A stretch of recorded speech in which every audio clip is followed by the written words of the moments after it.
എല്ലാവർക്കും നമസ്കാരം.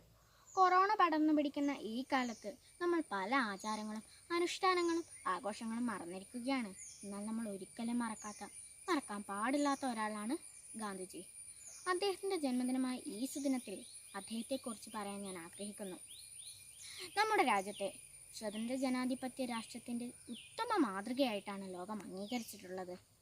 പണ്ട് ബ്രിട്ടീഷുകാരുടെ കാലത്ത് അവരുടെ കൊള്ളയടി അസഹനീയമായപ്പോൾ അതിനെതിരെ ജനങ്ങളെ പോരാടാൻ പ്രേരിപ്പിച്ചതിൻ്റെ പേരിൽ മരണവും പീഡനവും ജയിൽ ശിക്ഷയുമൊക്കെ അനുഭവിച്ചവരിൽ പ്രമുഖരാണ് ഝാൻസി റാണി, ഭഗത് സിംഗ്, ലാലാ ലജ്പത് റായ്, രാജാറാം മോഹൻ റോയ്, ഗോപാലകൃഷ്ണ ഗോഖലെ തുടങ്ങിയവർ.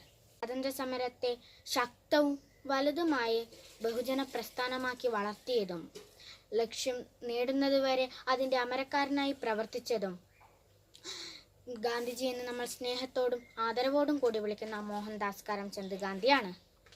മനുഷ്യൻ്റെ സംഘടിത ശക്തിക്ക് അടിയേക്കാളും വെടിയേക്കാളും ബോംബിനേക്കാളും പ്രഹരശേഷിയും സംഹാരശേഷിയും ഉണ്ടെന്ന് പ്രായോഗികമായി തെളിയിച്ച മഹാനാണ് ഗാന്ധിജി. ലക്ഷ്യവും അത് നേടാൻ ഉപയോഗിക്കുന്ന മാർഗവും സത്യവും ശുദ്ധവുമാണെങ്കിൽ വിജയം സുനിശ്ചിതമാണെന്ന് തെളിയിച്ച ഗാന്ധിജിയെ 20-ാം നൂറ്റാണ്ടിൽ ജീവിച്ച മഹാന്മാരിൽ ഒന്നാമനായിട്ടാണ് ലോകം കണക്കാക്കുന്നത്. ഗാന്ധിജിയിൽ കൂടി നമ്മൾ നേടിയെടുത്തത് ഭരണപരമായ സ്വാതന്ത്ര്യം മാത്രമാണ്. ഭരണസ്വാതന്ത്ര്യം നേടി 73 കൊല്ലം കഴിഞ്ഞിട്ടും നമ്മുടെ രാജ്യം പൂർണ്ണമായ അർത്ഥത്തിലൊരു സ്വതന്ത്ര രാജ്യമല്ല. യുക്തിപരമായ ചിന്തയിൽ അതല്ലേ ശരി?